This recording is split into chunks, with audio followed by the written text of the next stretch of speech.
Yes, good evening to all of you friends. Let me just pin a message.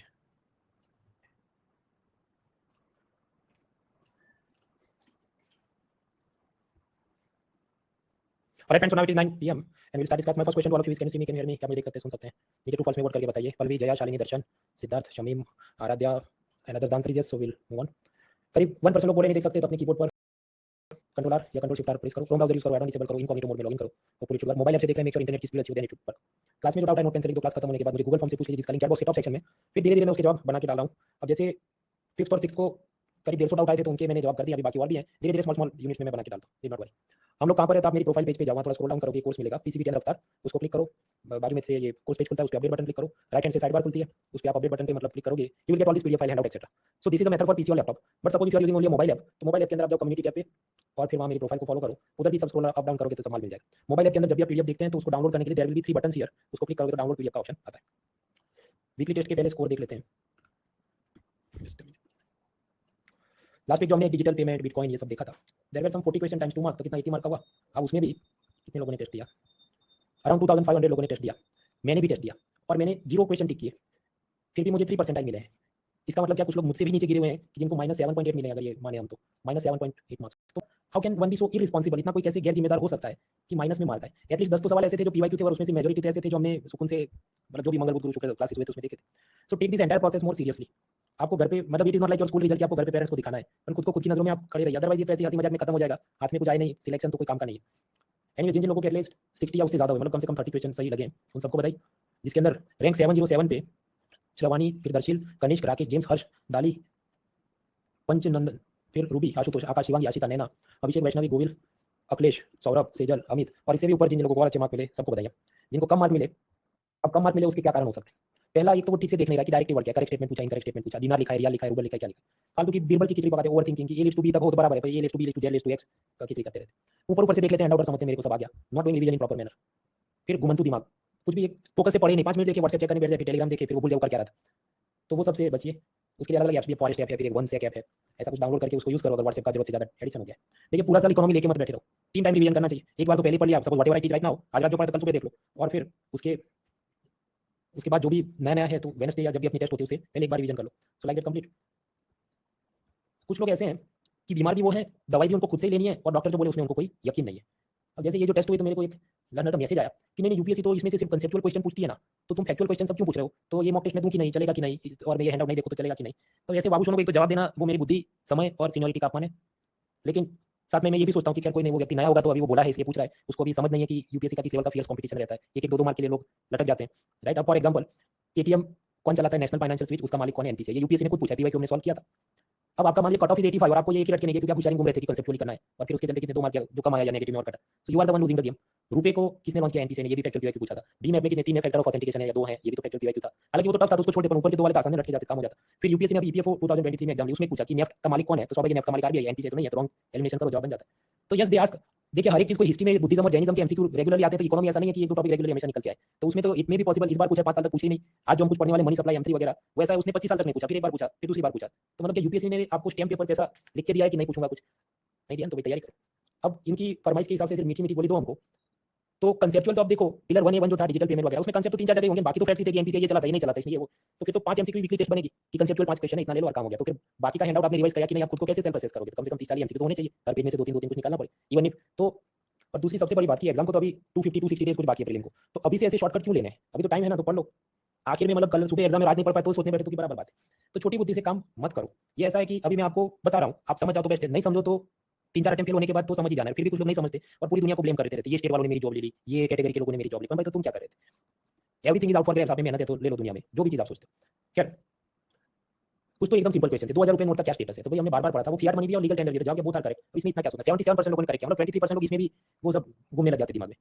फिर ये प्रश्न जो EPFO अभी यूपीएससी ने एग्जाम ली थी. अब सिंपल सी बात है मित्रों, नेफ्ट और आरटीजीएस को कौन चला, एनपीसीआई नहीं चलाता. एनपीसीआई तो आईएमपीएस चलाता है मनी ट्रांसफर के बाद. नेफ्ट और आरटीजीएस मनी ट्रांसफर कौन चला, आरबीआई. तो दैट मींस जो पहला स्टेटमेंट है वो रॉन्ग है. और ये जो असर्शन रीजनिंग टाइप की चीज होती है उसमें फर्स्ट स्टेटमेंट रॉन्ग है, तो आप निकालो कहां लिखा है first statement wrong, first statement incorrect, तो जवाब हो गया डी. दूसरा स्टेटमेंट देखना भी नहीं पड़े अपने को, ऐसे काम हो जाते.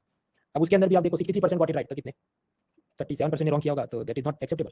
दूसरा स्टेटमेंट क्या बोलता है, NPCI is entity promoted by banks, इसका मतलब बैंक उसके मालिक है, तो बराबर है शेयर होल्डिंग के हिसाब से. अब कुछ लोग उसमें भी वकील बन जाते हैं, नहीं वो पेटीएम और अमेज़न पे भी उसका मालिक है, और इस हिसाब से एनपीसीआई का ये जो स्टेटमेंट है, लेट मी जूम इन, जो बोला है कि NPCI is an entity promoted, मतलब कि ओन्ड बाय बैंक्स, तो वो वकील बन जाते हैं कि नहीं इसमें तो पेटीएम भी है ना, तो स्टेटमेंट रॉन्ग है। पर देखो इसमें ये नहीं लिखा कि it is promoted by banks only, so therefore it is क्या बोलते करेक्ट है। Please pay attention to the statements. फिर कुछ तो एकदम आसान सवाल जो बार-बार मैंने आपको रिपीट भी करवाया था कि 50 पैसे के नीचे का लीगल टेंडर नहीं है वो, तो उसमें भी लोग गलती करें। फिर ये देखो कौन सी ऐप काउंटरफेट मतलब नकली नोट डिटेक्ट कर सकती है, मनी ऐप भी नहीं, भीम ऐप भी नहीं, यूपीआई भी नहीं, कुछ भी नहीं, ऐसी कोई ऐप है ही नहीं, तो जब नॉन ऑफ दिया वो। अब ये सबके नीचे एक्सप्लेनेशन दिए होते मैं समझाने नहीं बैठूंगा वरना अपनी जिंदगी उसी में खत्म हो जाएगी। तो आगे बढ़ते हैं। फिर एक प्रश्न यूपीएससी ने पूछा फनम क्या था, तो फनम कॉइन था। अब कुछ लोग तुमने तो नहीं पढ़ा है, तो भाई मैंने आपको होमवर्क तो दिया था ना कि कॉइन की हिस्ट्री आप देख लेना, तो देख लेनी थी। ब्लॉकचेन टेक्नोलॉजी, ब्लॉकचेन टेक्नोलॉजी हमने देखा था, उसकी मदद से आप डेटा स्टोर कर सकते हैं, डिसेंट्रलाइज तरीके से कर सकते हैं। अभी थर्ड स्टेटमेंट देखो, बाकी सब छोड़ो। उसमें क्या लिखा है, application that depend on basic features of blockchain they can be developed without anyone's permission. बिना किसी की परमिशन लिए ब्लॉकचेन टेक्नोलॉजी से आपको जो दिलाया या कुछ का कॉइन बनाना है, कुछ भी आप कर सकते हो। So yes that is correct. अब आप सोचो जैसे बिटकॉइन है that is using blockchain technology, तो जिसने बिटकॉइन बनाया तो क्या अमेरिकी सरकार को पूछने गया था वो? नहीं, उसका दिल लगा बना दिया। तो yes that is correct. So third statement is correct. Out of given things third statement तो डी में ही है ना, तो डी जवाब हो गया। सेंट्रल बैंक डिजिटल करेंसी क्या था? आरबीआई करेंसी को प्रिंट नहीं करे, कागज में नहीं छापे, डिजिटल इशू करे। और ऐसी डिजिटल सपोज उसने लोन दे दी गवर्नमेंट को और गवर्नमेंट ने कोई स्कॉलरशिप स्कीम लॉन्च कर दी, उसमें भी वो सब कंडीशन रख सकता है, मिनिमम इतनी अटेंडेंस, इतने मार्क्स, पेरेंट इतनी होनी चाहिए, इतने टाइम लिमिट में ये स्कॉलरशिप का पैसा सस्पेंड करो वगैरह। They can program it. Yes they can put programs या conditions inside it. Conditional programming कर सकते हैं, करेक्ट। फिर मैंने आपको बताया था जैसे चाइना अपनी युआन करेंसी को डिजिटल इशू करे, सेंट्रल बैंक डिजिटल करेंसी, और उसका दिल आ जाए कि ईरान को दूंगा, सीरिया को लोन में दूंगा, तो दे सकता है। उसमें अमेरिका धमकी दे कि तुमको स्विफ्ट मैसेजिंग सिस्टम से बैन कर दूंगा, तुम्हें डॉलर में कन्वर्ट नहीं करूंगा दूंगा। Then also what is China's reply, I don't care. आप मेरा कुछ बिगाड़ नहीं सकते, ये तो सीधा जा रहा है ना। तो इस पे से 2023 प्रीलिम में प्रश्न पूछा था कि CBDC it is possible to make payments without using US dollar और स्विफ्ट सिस्टम, हाँ तो correct. Digital currency can be distributed with a condition programmed, हाँ तो वो भी करेक्ट है। तो यानी जब क्या होगा, both of them are correct. फिर ये प्रश्न देखो 2022 प्रीलिम्स का, तो उनसे आप गौर करें, एक बार मैं पढ़ता हूं ताकि आपको दिमाग में उतरे, फिर इसको करते हैं। एनएफटी नॉन फंजिबल टोकन के बारे में सही वाक्य ढूंढिए। Find correct statement about non fungible token. पहला, वे भौतिक संपत्ति का डिजिटल प्रतिरूप बनाना संभव करते हैं। They enable digital representation of physical asset. B second, blockchain तकनीक से बनाए गए खास किस्म के टोकन है। They are unique cryptographic token that exist on blockchain. तीसरा, उनका समान रूप से व्यापारी आदान प्रदान किया जा सकता है और इसलिए वाणिज्यिक लेनदेन के माध्यम के रूप में उपयोग किया जा सकता है। दे कैन बी ट्रेडेड और exchange at equivalency and therefore can be used as a medium of commercial transactions. फिर ओनली 1 and 2 ओनली 2 3 वगैरह जो भी आपको ठीक लगे। चैट बॉक्स में नहीं, यहां पर वोटिंग लाइन अभी शुरू होगी। A B C D whatever you like and your voting line and timer starts now.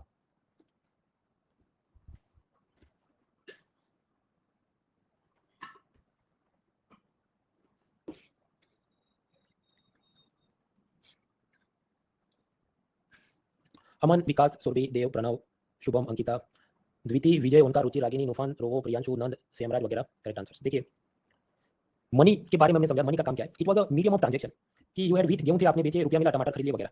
So that was a facility या फीचर ऑफ मनी। आपकी इच्छा हुई 10 रुपए का नोट है, सपोज मैं जाऊं चेन्नई में and Parle G biscuit suppose price 10 रुपए मिल जाएगा मुझे, आई कैन बाइट। सपोज मैं कहीं राजस्थान में I buy at same price, correct. तो I can use this currency note as a medium of transaction, correct.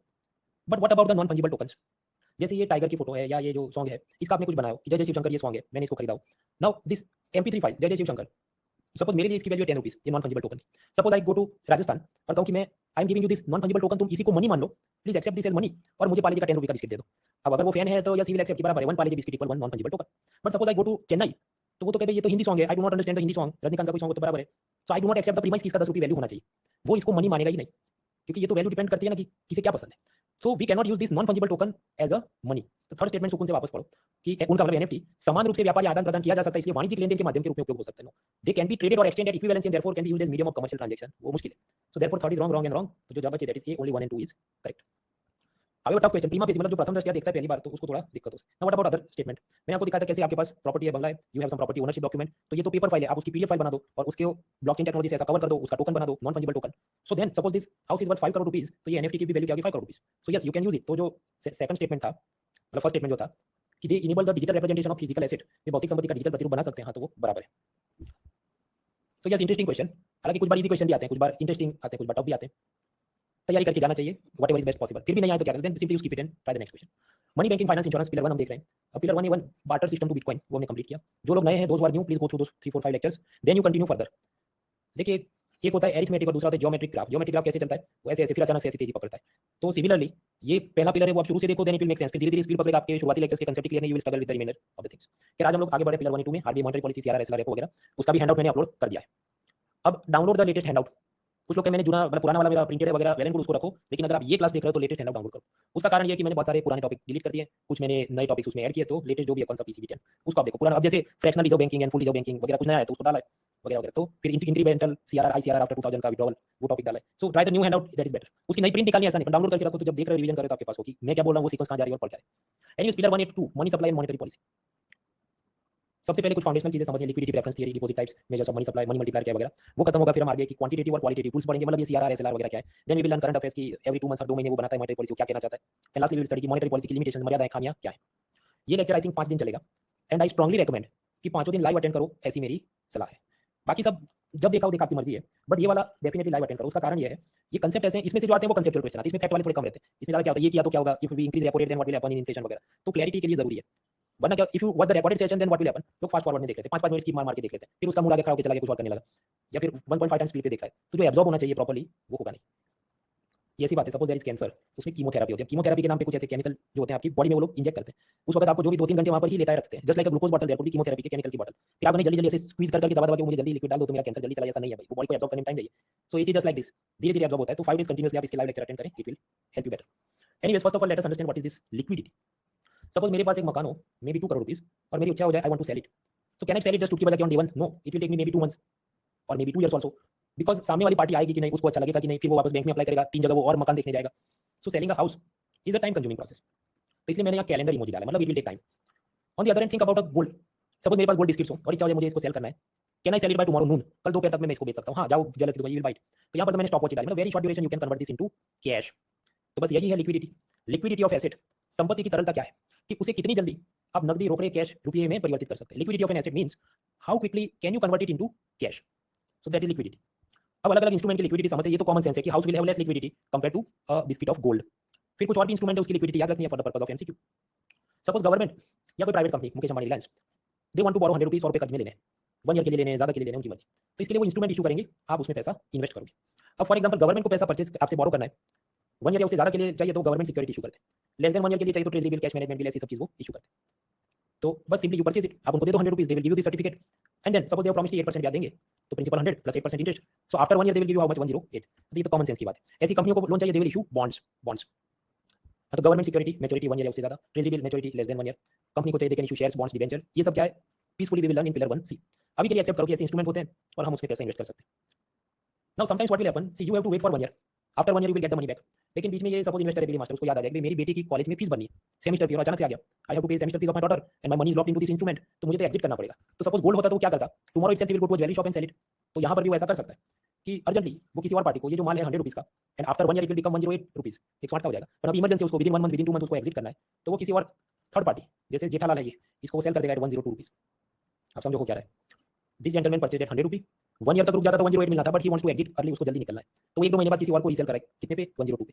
अब आप पूछेंगे ये दाढ़ी वाले भाई साहब क्यों उसको ले रहे हैं, why he is purchasing this for 102 रुपी, क्योंकि उसको पता है भाई कि आफ्टर 1 ईयर मेरे हाथ में ये चीज है, तो ये गवर्नमेंट या कंपनी दे विल पे मी 108, तो मेरा प्रॉफिट कितना होगा, 6 रुपी, तो खरीद लेगा। बिकॉज गवर्नमेंट और reputed companies, for example Reliance, they have very low risk, जोखिम बहुत कम है, तो मैं खरीद लूंगा, मैं मतलब ये 1.5% दाढ़ी वाला आदमी। तो यहाँ पर भी देखिए टाइमर कैसा होगा, जल्दी जल्दी सेल हो जाएगा आपका माल। So reselling is very quick, very easy. तो ये भी काफी लिक्विड एसेट्स हैं, मतलब government security, treasury bills, bonds and shares of reputed companies, they are also highly liquid assets, बहुत ही तरल परिसंपत्तियां।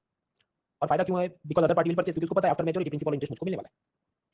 हाँ, तो ये सबसे कंसेप्ट निकलता है लिक्विडिटी, तरलता क्या, कितनी आसानी से आप अपनी संपत्ति को कैश में कन्वर्ट कर सकते हैं। It is the ease of converting an asset into cash, और कैश उसको मानना है कि वो एकदम लिक्विड एसेट है, 100% लिक्विड है। तो हाईली लिक्विड एसेट्स में क्या क्या आएगा, गोल्ड, डिमांड डिपॉजिट क्या है, आगे समझते हैं, बैंक को पैसा जो इन्वेस्ट किया, government security, treasury bill, shares and bonds of reputed companies, because easily you can find buyers. उसके सामने रिलेटिवली इलिक्विड, यानी कम तरल है, मतलब difficult to sell them, difficult to find the investors और बायर्स इजीली। तो उसमें क्या, मकान, रियल एस्टेट, पेंटिंग्स, स्कल्पचर्स, मूर्तियां, मोनालिसा पेंटिंग आपका it is very expensive, but तुम can you sell it tomorrow morning, no, उससे पहले आपको एडवर्टाइजमेंट करनी होगी कि I want to option this, उसके 15 दिन बाद आपको रखनी पड़ेगी सबका। So it is a lengthy time consuming process, because difficult to find buyers at right price immediately. इसमें एक और कंसेप्ट ऐड होता है, आरबीआई लिक्विडिटी इंजेक्शन, मतलब वो सीधा आपको इंजेक्शन डाला है, ये क्या कहना चाहता है। सपोज एक बैंक के पास कुछ गवर्नमेंट सिक्योरिटी, बॉन्ड्स वगैरह उसने इन्वेस्ट करके रखा, बैंकर को भी पता है कि I will get the money after 1 year, तो पैसा तो लॉक है। बट सपोज बैंक को इमीडिएटली कैश चाहिए, वो क्या करेंगे, अपने ऐसे government security bond investment they will give it to RBI, वो आरबीआई में प्लेज करेंगे, मतलब गिरवी रखेंगे कि 100 करोड़ का माल आप रखो और मुझे कुछ लोन दे दो, and then RBI will give them loans, loan देगा आरबीआई उनको। अब लोन देगा इसका मतलब क्या, बैंक के पास कुछ कैश आ गया तो वो दे देना किसी और को आगे लोन में देगा, and then they will make money out of this. अब ऐसा क्यों भाई, वो लोन देगा 14% पे, आरबीआई से लेके आएगा 6% पे, तो बीच में उसका स्प्रेड या प्रॉफिट मार्जिन तो चलता होगा। आप कहते हैं आदमी सीधा आरबीआई से जाके 6% में क्यों नहीं लेके आया, क्योंकि आरबीआई को लोन देगा ही नहीं ना, आरबीआई का काम ही नहीं है, इंडिविजुअल पर्सन को they will not give loans. Now as a result what will happen, suppose RBI give loans worth 5 crore rupees, जो बैंक के पास है 5 करोड़, तो बैंकर ने इसको भी दे दिया 5 करोड़, तो जल्दी जल्दी पैसे आगे अनलॉक हो जाएंगे। मतलब ये जो जेंटलमैन है इन द कोर्ट, वो क्या कह रहा है, मेरा लोन जल्दी पास हो गया, I got the loan very easily, because banker को लोन मिल गया उधर से, तो ही immediately pass the loan application. So suppose within 30 days loan application pass. तो ये जो जेंटलमैन है, जिनके पास सपोज एक होम था, उसकी इच्छा थी I want to sell it for 5 crore, तो वो क्या कहेगा, मेरा मकान जल्दी से बिक गया क्योंकि ग्राहक का लोन एप्लीकेशन पास हो गया, my home it got sold easily because the buyers home loan application was passed quickly.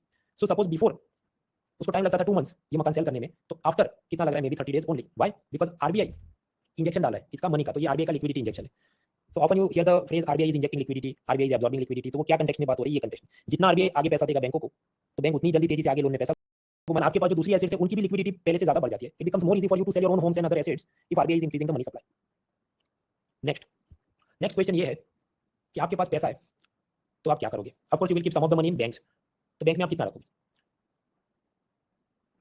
C there are 3 reasons why we do not keep all of our money into banks. Suppose आपके पास 50,000 रुपए हैं cash में, तो क्या आप सारा bank में डाल दोगे? नहीं, इट इज पॉसिबल कि आप उसमें से 5,000 कैश में रखोगे एंड बाकी के 45,000 आप डिपॉजिट कर दोगे। तो यही सब प्रश्न एक इकोनॉमी जॉन मेनार्ड कीन्स को हुआ कि लोग कैश क्यों रखते हैं, सारा पैसा बैंकों में क्यों नहीं जमा करते? Why do not people store value in the bank accounts, why do they keep cash? तो उसको 3 कारण पता चले। First is because of transaction motive. Public cash हाथ में क्यों रखती है? क्योंकि ब्रेड बटर मिल्क ये सब उसको परचेज करना है डेली बेसिस पे। इट इज टू की चेक कार्ड भीम नेफ्ट आरटीजीएस सब है, but every seller will not accept it. तो अब रोज जो सब्जी वाला है उसे लेना है तो कैश हाथ में रखना पड़े। So this is first reason why people will keep some cash. Second, precautionary motive, एहतियाती रूप से। सडन एक्सपेंडिचर, इंपल्सिव परचेज, मतलब आप कहीं केरला घूमने गए तो आप कैश भी तो लेके जाएंगे, मुझे कुछ culture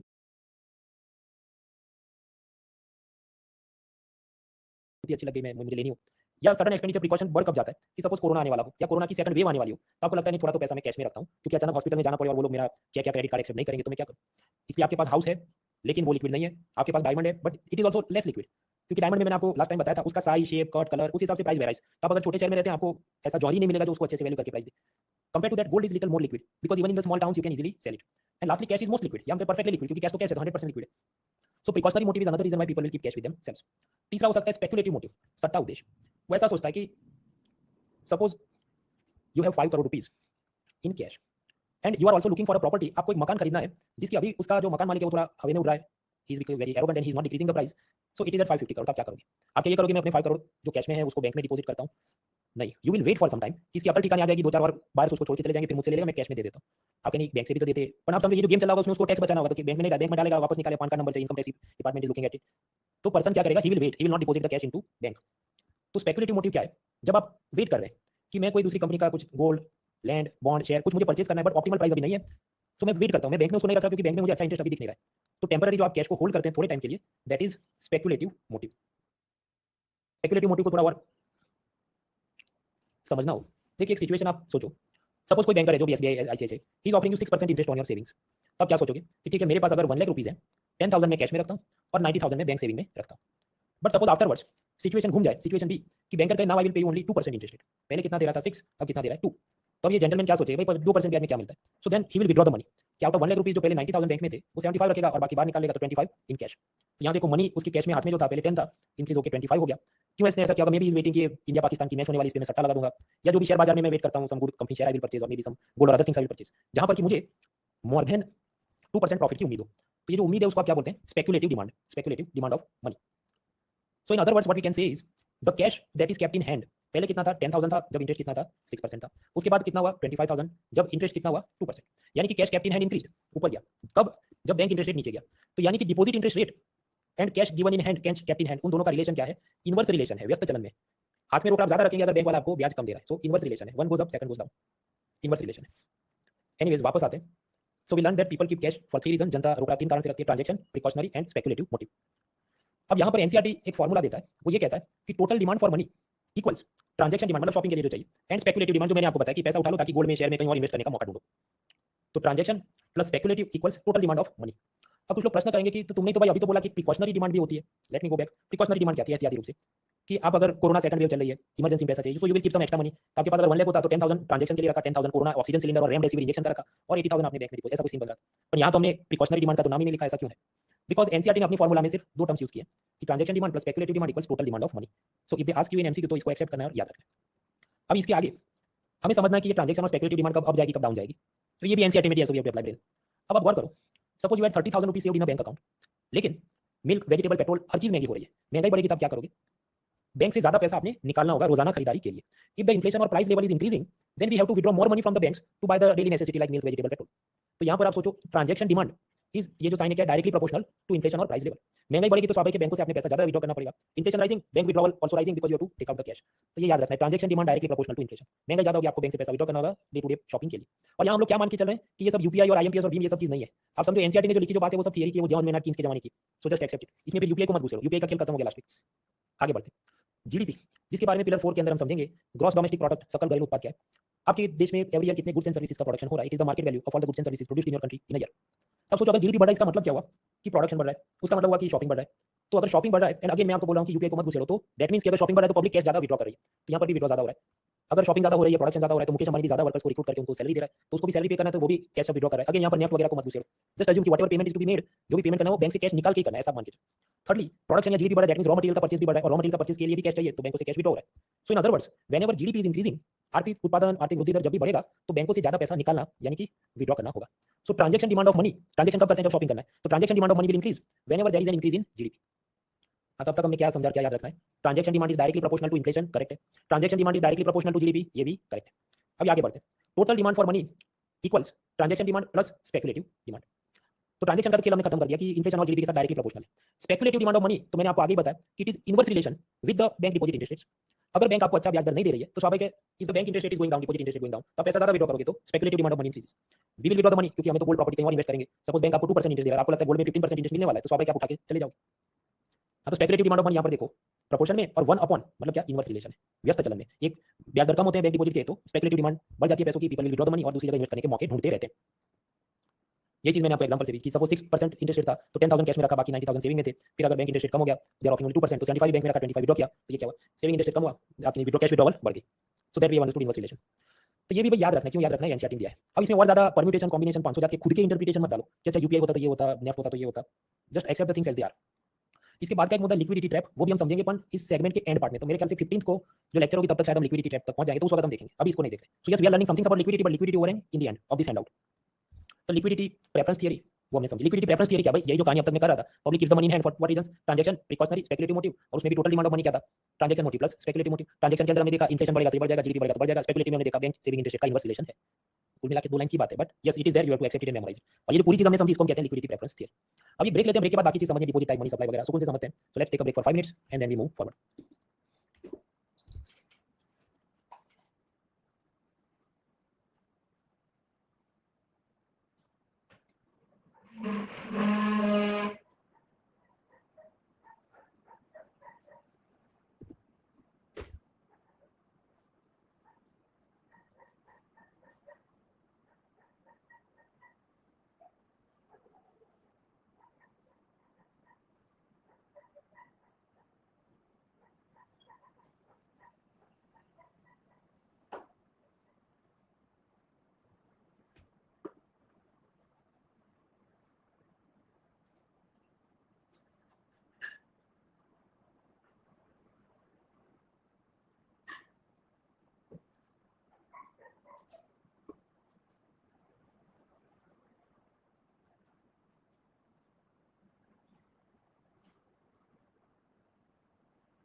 Three more minutes.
Thirty more seconds.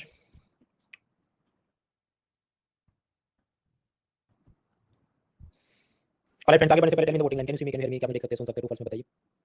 Ashutosh, Shivang, हर्षित, साक्षी, अनामिका, हर्ष, अनुभव, विक्रम, महेंद्र, सुमन, मतदान sir, just we move forward. कुछ लोग ऐसे हैं जो पुराने स्टूडेंट्स हैं, और उनको मैंने पहले भी बताया था, एक बार फिर से बताता हूँ please there is no need to sit here. जो भी अपडेट्स हैं, अभी कुछ लोग को लगे यार तुमने थोड़ा नया 4-5 चीज बता दी, जैसे ये फॉर्मूला, नीड नॉट वरी, मेरी फ्री सीरीज आएगी विन 24, उसमें जो भी ओल्ड स्टूडेंट्स हैं post corona batch number 1 to 9, उनको ये सब थियरी वाली भी अपडेट्स मिल जाएगी, तो इसके लिए अलग से बैठने की जरूरत नहीं। ऑफ कोर्स आप लोग मुझे पसंद करते थे, वापस आए, that is thank you for that. लेकिन बाकी सब्जेक्ट भी कंप्लीट करो, जो भी ऑप्शनल और ऐसे एथिक्स वगैरह है वो भी सब कंप्लीट हो गया, तो सीसेट मैथ्स रीजनिंग करो, वो भी कंप्लीट हो गया, तो प्लान बी के हिसाब से जो भी बैंक स्टाफ सिलेक्शन कुछ और एग्जाम देने उसकी तैयारी चालू करो। वापस से इसको देखने के लिए मत आइए आप। So that is my suggestion to all, क्योंकि आपकी और मेरी बहादुरी किसमें है कि कितने लोग सिलेक्ट हुए, कितने ऑफिसर बने, कितने लोग क्लास में बैठे, उसमें कोई बहादुरी नहीं है। Anyways, so liquidity preference theory is understood, deposit types, measures of money supply, money multiplier, ये सब धीरे धीरे समझना है। सबसे पहले बैंक डिपॉजिट के टाइप्स। बैंक डिपॉजिट के दो टाइप्स हैं, demand deposits and time deposits. Demand deposit के एग्जांपल है current account, saving account, current account, saving account, CASA. क्या है आगे अभी समझते हैं। फॉर द टाइम बिंग ऐसा समझो, इसमें जो भी पैसा डाला, you can withdraw it any time you want, आपकी मर्जी है, आज डाला कल वापस निकाल लिया, yes you can do that. और ऐसे वक्त से पहले पैसा निकाल दिया तो कट जाएगा क्या? Is there a penalty on early withdrawal? तो जवाब है नो। और मैंने स्माइली फेस दिया, मतलब क्या, कस्टमर के पॉइंट ऑफ व्यू से मौज ही मौज है, customer will be happy, I have the freedom. On the other hand there could be some time deposits. Suppose आप फिक्स डिपॉजिट करो 5 इयर्स के लिए और बैंक ऑफ बड़ौदा बोले will pay you 8% annual interest rate, तो इसको कहते हैं फिक्स डिपॉजिट। उसके अलावा कुछ होती है रिकरिंग डिपॉजिट, वो भी कुछ ऐसा है, एवरी मंथ आप कमिट करो कि 10,000 रुपए मेरी सैलरी से इसका एफडी करते रहता हूं वगैरह। अब यहाँ पर there is a penalty on early withdrawal. अगर आप 5 ईयर से पहले विड्रॉ करेंगे तो कुछ पैसा आपका वो काट लेंगे, तो वक्त से पहले निकाला पैसा कट जाएगा। So yes there could be some penalty, इसलिए मैंने यस टिक किया है और शेयर स्माइली डाला है, because from customers point of view this is a danger और इसका लिमिटेशन। Now on similar logic think about this, ये जो है वो लिक्विड है, current account, saving account, because आप जब चाहे उठा के पैसा निकालो, whereas time deposit are less liquid, क्योंकि मन चाहे तब आप निकाल नहीं सकते, they will cut your money, so you will become very cautious and hesitant कि नहीं भाई अभी नहीं निकालना पैसा, सो इट इज लेस लिक्विड। खैर अभी बैंक डिपॉजिट के कुछ टाइप समझते हैं। सबसे पहले fix deposit. Fix deposit for example कि आप 6% इंटरेस्ट बैंक आपको ऑफर करें, you deposit the money for 5 years continuously every year 6%, 7%, 8%, 9%, वो ऑफर होते हैं। यहाँ पर मैंने आपको बताया there is penalty on early withdrawal, जल्दी पैसा निकाल दिया टाइम से पहले तो आपका कुछ पैसा पेनल्टी में कट जाएगा। But there is one advantage of fix deposit, आप फिक्स डिपॉजिट का सर्टिफिकेट गिरवे रख सकते हैं और टेम्पररी लोन ले सकते हैं। You can place the fix deposit certificates as collaterals to borrow loans. अब आपका ये तो अच्छी बात है, देन ये तो हम क्या ये नहीं कह सकते कि this is liquid, the answer is no, क्योंकि आप समझो ये तो लोन है ना, लोन तो अलग चीज है, do not mix up. Liquid हम कब कहते हैं, जब खुद का माल खुद के लिए परमानेंटली आप विड्रॉ करके कैश उसमें उसका निकालते हैं, so for that purpose we say it. Loan तो वापस करना, you will have to return the loan, तो लिक्विड कैसे हुआ, तो do not mix up the thing, ये लिक्विड नहीं है। But yes this is the benefit of fix deposit certificate. आगे then there could be saving account, जिसको हम एक जात की डिमांड डिपॉजिट कह सकते हैं। नाउ डिमांड डिपॉजिट पर is there any penalty on withdrawal? तो जवाब है नहीं, मन चाहे उतना निकाल सकते हैं। However in real life there are some restrictions, कि सपोज ये कहा जाए एटीएम से not more than 5 times every month you can withdraw the money.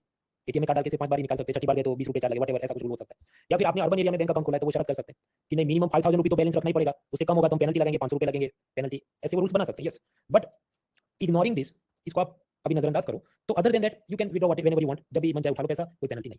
But अगर वो आपको इधर मजे दे रहे हैं तो सामने there will be some pain also, कि यूजुअली सेविंग अकाउंट पर इंटरेस्ट कम देते हैं, कि maybe whatever 2 to 3% they will give, जबकि फिक्स डिपॉजिट में हो सकता है 7 8 9% कुछ ज्यादा मिलता है, क्योंकि आपका पैसा ज्यादा लॉक किया ना, तो वो आपको सामने वो कंफर्ट दे रहा है। यहाँ पर आपको फैसिलिटी दिया, you can withdraw whenever you want, तो आपको इंटरेस्ट कम पे करेगा बैंकर।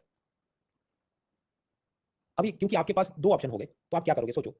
सपोज यू हैव 2500 रुपए to invest in a bank account, और टाइम डिपॉजिट में जैसे फिक्स डिपॉजिट में आपको 6% मिल रहा है, डिमांड डिपॉजिट जैसे कि सेविंग अकाउंट में आपको 2% मिल रहा है, तो आप क्या करेंगे, 2000 रुपये आप 6% इंटरेस्ट पे टाइम में फिक्स कर देंगे और बाकी 500 रुपीज आप 2% इंटरेस्ट पे सेविंग अकाउंट में डाल दोगे। ऐसा क्यों करोगे आप? क्योंकि ये वाला ज्यादा लिक्विड है, so you will think in terms कि भाई कभी इमरजेंसी पैसों की जरूरत पड़ी तो सारे अगर मैंने लॉक कर दिए इन टाइम डिपॉजिट तो I will be in a pain, तो थोड़ा मैं डिमांड डिपॉजिट में रखता हूं जो कि लिक्विड है। So some amount of money you will keep in the saving account which is a demand deposit. Demand मतलब whenever you demand the banker will give you. यानी अगर मैं तराजू लेके बैठूं तो आप देखो कि amount of money in time deposit कितना है, 500, where amount of money demand deposit 500 and amount of money in time deposit 2000 rupees. तो क्या बोला ये, public will park more money in time deposit then in demand deposit. Common sense की बात है, जिधर ज्यादा ब्याज मिलता है तो पब्लिक ज्यादा जल्दी में उधर पैसा सेव करती है, उसी जगह पे थोड़ा कम करती है। So keep that thing in mind. अभी हम वापस आते हैं कि हम लोग समझ रहे थे फिक्स डिपॉजिट समझा, सेविंग अकाउंट समझा, आखिर में समझते हैं current account. Current account is meant for businessman, business companies. Current account में इंटरेस्ट आपको मिलता है जीरो। आप कहें तो फिर ये तो दुख का काम है, कोई बेवकूफी होगा जिसमें रखे, only full person will put the money in current account, but then the banker will give you many facilities कि आपको जब भी जितना पैसा विड्रॉ करना है कर सकते हो, उस पर कोई पेनल्टी नहीं चलेगी। फिर आपको बोरोइंग में ओवरड्राफ्ट की काफी रिलैक्स लिमिट दी जाती है। ओवरड्राफ्ट का मतलब समझते हैं कि भले आपका जीरो बैलेंस हो जाए तो भी आप पैसा विड्रॉ कर सकते हैं, लोन में मिल सकता है आपको temporary without doing any more paper work. तो ओवरड्राफ्ट की जो भी सीलिंग या लिमिट होती है करंट अकाउंट पे वो काफी रिलैक्स होती है, उसकी मर्जी है। फिर वो करंट अकाउंट में और भी आपको प्रिविलेज बैंकिंग और आपके ऑफिस में आके वो सब काम कर जाए, जो बैंकर आपसे चेक बुक ले जाए आपके पैसे डिपॉजिट करने, many more facility also they may give. So that is current account. तो out of this three accounts, fix deposit में अगर मैं 1 स्टार लिक्विडिटी दूं कि पैसा विड्रॉ करना मुश्किल है, सेविंग अकाउंट को मैं 2 स्टार लिक्विडिटी दूं कि थोड़ा आसान है, करंट अकाउंट को मैं 3 स्टार देता हूं कि उसमें तो और भी आसान है कि you can withdraw it whenever you want, और उसमें भी और भी प्रिविलेज बैंकिंग वगैरह हो कि आपके ऑफिस में आके बैंकर सीधा आपको पैसा दे दे, etcetera etcetera. So 3 type of major bank accounts, saving, current.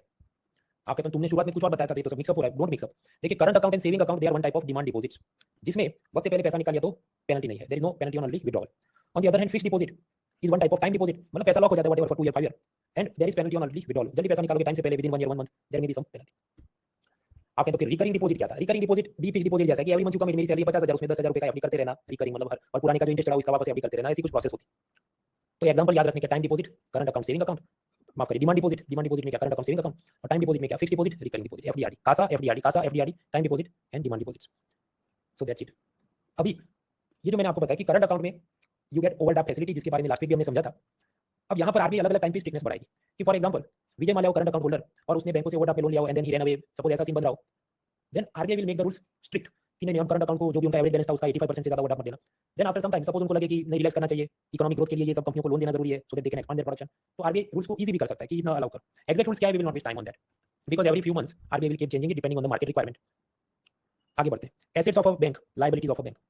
एक एक्सेल फाइल बनाते हैं जिसमें दो कॉलम रखते हैं, एसेट मतलब संपत्ति, लायबिलिटी मतलब देनदारी। तो ऐसी एक्सेल फाइल को आप बोलेंगे बैलेंस शीट। बैलेंस शीट क्या है, वो कोई भी कंपनी या ऑर्गेनाइजेशन का कितना इनकम एक्सपेंस है, क्या उसकी संपत्ति है, क्या उतना पैसा उसको रिटर्न करना है। सो it is a statement of assets and liabilities. First of all balance sheet के अंदर होती है एसेट्स यानी संपत्ति। संपत्ति क्या है? संपत्ति वो चीज है जिसमें से बैंक या कंपनी या कोई भी अपनी आमदनी उत्पन्न करता है। Asset is something which helps generating income for the organisation. अब ऐसी एसेट्स फिजिकल भी हो सकती है, मतलब टेंजिबल, जिसको छू सकते हैं। फॉर एग्जांपल कंपनी की फैक्ट्री, कंपनी की मशीन्स, कंपनी के वर्कर्स आप बोल सकते हो, वो ह्यूमन एसेट है। So yes, there could be tangible assets. दूसरा, there could be intangible assets जिसको आप छू नहीं सकते, you can not touch it. For example patent to manufacture a drug. Patent क्या है, पिलर 4 में समझेंगे कि सपोज फाइजर, नोवार्टिस या रशिया की कोई कंपनी हो, उनके पास कोई वैक्सीन बनाने का पेटेंट हो, that means only they can produce it, no one else can produce it. तो वो तो उसका एक प्रकार से अधिकार हो गया ना, तो वो उसमें से बहुत इनकम जनरेट करेगा। So patent and other intellectual properties are also assets of a company. तो asset is something that helps generating income for the company. अब सामने कंपनी की लायबिलिटी यानी देनदारी क्या होगी, कि कंपनी के नजरिए से लायबिलिटी मतलब क्या, वो ऐसा पैसा है जो कंपनी ने किसी को चुकाना है। It is the money that the company is obliged to pay back to someone, या obligation to pay. For example company ने लोन लिया है, तो लोन के ऊपर जो भी इंटरेस्ट उसको चुकाना है लोन देने वाली बैंक को, या जो भी बॉन्ड होल्डर है जिन्होंने कंपनी में इन्वेस्ट किया, या वर्कर के वेजेस, सैलरी, तनख्वाह, वेतन, रॉ मटेरियल सप्लाई से जो माल खरीदा जिसका पेमेंट अभी तक बाकी है, वगैरह वगैरह। तो these are some examples of liabilities of a company, assets and liability. Team India cricket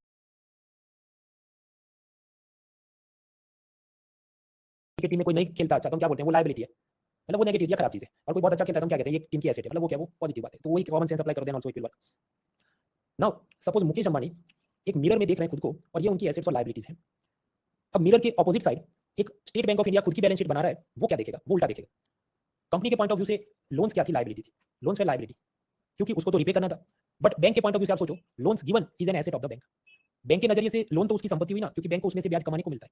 from bank's point of view loan is an asset because banker will earn interest from the loan given. तो जो भी income generate करता है वो asset है। तो अगर मुकेश अंबानी के लिए लायबिलिटी अपन बैंक के लिए, तो ये एसेट हुई ना। तो it is just like mirror, Mukesh Ambani का लेफ्ट बैंक के लिए राइट होगा, क्योंकि इमेज इन्वर्ट हो जाएगी। तो इधर भी ऐसा ही है, loans taken by Ambani is liability for Ambani, but loans given to Ambani is an asset for the State Bank of India. अब उसी को थोड़ा और एक्सटेंड करो कि जो भी पैसा बैंकों ने आपसे डिपॉजिट में लिया है, वो सब बैंकर ने वो पैसा बचतकर्ता को वापस करना है। From bank's point of view deposits are liability because banker has to return the deposit back to the depositor. तो जो भी पैसा वापस करना है, वर्कर की सैलरी, रॉ मटेरियल का पेंडिंग पेमेंट, या डिपॉजिटर का पैसा, तो वो सब क्या है, लायबिलिटी है। जो भी ऑर्गेनाइजेशन है, whatever money they have to return, it is a liability for them. Deposits are a liability for the bank. Simple सी चीज है, वैसे समझ लिया, जैसे नहीं समझा तो कल सुबह उठ के दो बार हाथ से बना के लिख के समझ लेना कि जिसकी तरफ एसेट होती है तो सामने दूसरे वाले के लिए वो लायबिलिटी होती है। इनवर्स रिलेशन, मिरर जैसी सीन बनती है बिटवीन बैंक एंड कंपनी। हम वापस आते हैं कि हम लोग समझ रहे थे डिमांड डिपॉजिट जिसमें current account, saving account, time deposit जिसमें fixed deposit, recurring deposit, penalty on early withdrawal के हिसाब से डिफरेंस था। अब इसको भी थोड़े और टर्म समझ लेते हैं। तो बैंक के पॉइंट ऑफ व्यू से बैंक में अगर बैलेंस शीट बनाऊं, तो बैंक की एसेट क्या है, लोन्स गिवन। बैंक की लायबिलिटी क्या है, जो भी उसने डिपॉजिट लिए हैं जनता से, वो बैंक की लायबिलिटी है। Now banks liability can be of two types, क्योंकि डिपॉजिट के टू टाइप्स है, तो लायबिलिटी भी टू टाइप्स की होगी उसकी। एक तो होगी डिमांड लायबिलिटी, मतलब current account, saving account, deposits are demand liabilities of a bank. और जो भी फिक्स्ड डिपॉजिट, रिकरिंग डिपॉजिट्स हैं, they are time liabilities of a bank. देखिए, बैंक बैलेंस आपकी एसेट है, बैंक के लिए लायबिलिटी है, और लायबिलिटी दो जाती है, आपकी एसेट दो जाती है, टाइम डिपॉजिट, डिमांड डिपॉजिट, तो बैंक की लायबिलिटी दो जाती है, time liability, demand liability. So first of all let us look at the time liabilities of a bank. उसमें खास तो क्या आएगा, फिक्स्ड डिपॉजिट या term deposit, and then recurring deposit की every month you cut some money. फिर और भी होते हैं क्यूमुलेटिव डिपॉजिट्स। अब क्यूमुलेटिव मतलब प्रीवियस जो है फिक्स्ड डिपॉजिट वो वापस उसका नेक्स्ट टू नेक्स्ट होते रहेगा मैच्योरिटी पे। वो क्या है, असल में हम समझने नहीं बैठेंगे, sufficient to know this terms are associated with time liability. उसी तरह स्टाफ सिक्योरिटी डिपॉजिट, खासकर प्राइवेट सेक्टर बैंक में क्या होता है, अगर आप जॉब लेते हैं तो आपको कहेंगे तुम बॉन्ड भरो कि 2 साल तक नौकरी छोड़ोगे नहीं, और छोड़ोगे तो इतना पैसा हमको दोगे, ऐसा एडवांस में तुम फिक्स्ड डिपॉजिट कर दो। तो ऐसी जो भी स्टाफ सिक्योरिटी डिपॉजिट्स हैं, they are also examples of time deposit, because जो भी लॉकिंग पीरियड है कि after 2 years you will get it back, सिवाय कि तुम पहले भाग गए तो हम जब्त कर लेंगे, फॉरफिट कर देंगे, ऐसी सब बात है। टाइम लायबिलिटीज या टाइम डिपॉजिट में इंटरेस्ट अच्छा मिलता है, इसलिए पब्लिक अपना ज्यादा पैसा इसमें इन्वेस्ट है। सपोज मैन हैज 2500 रुपीस, तो क्या करेगा, आउट ऑफ देम 2000 रुपीस की वो फिक्स्ड डिपॉजिट करेगा, 500 रुपीस वो सेविंग अकाउंट या डिमांड डिपॉजिट में रखेगा। Anyways, but this time liability या टाइम डिपॉजिट की तकलीफ क्या है, दे आर लेस लिक्विड, मतलब it is difficult to convert this into cash, क्योंकि आप जल्दी विड्रॉ करने जाओगे पेनल्टी लगेगी, तो उस दर में आप विड्रॉ करोगे नहीं, और फिर भी विड्रॉ करना हो तो आपने लंबी सी पेपर वर्क करनी पड़े, it takes more time. If withdrawn before maturity, there is penalty, and you also have to make visit to the bank branch, fill up the form, online भी उसमें सब डालो, OTP और 25 yes yes टिक करो सब, so it is a headache, so it is less liquid। आगे बढ़ते हैं। तो बैंक की एसेट क्या है, लोन्स गिवन, बैंक की लायबिलिटी क्या है, डिपॉजिट्स। उसके अंदर हमने time liabilities of a bank, यानी कि ये फिक्स्ड डिपॉजिट, रिकरिंग डिपॉजिट देखा। बैंकों की दूसरी लायबिलिटी होती है demand liabilities of a bank, इसमें क्या आएगा, करंट अकाउंट, सेविंग अकाउंट, ये सब बैंकों की डिमांड लायबिलिटी, क्योंकि जनता जब मांगे तो पैसा तुरंत वापस करना पड़ता है। इसके अलावा और भी डिमांड लायबिलिटीज होती हैं, जैसे डिमांड ड्राफ्ट क्या, डीडी हमने लास्ट वीक के लेक्चर्स में देख लिया था।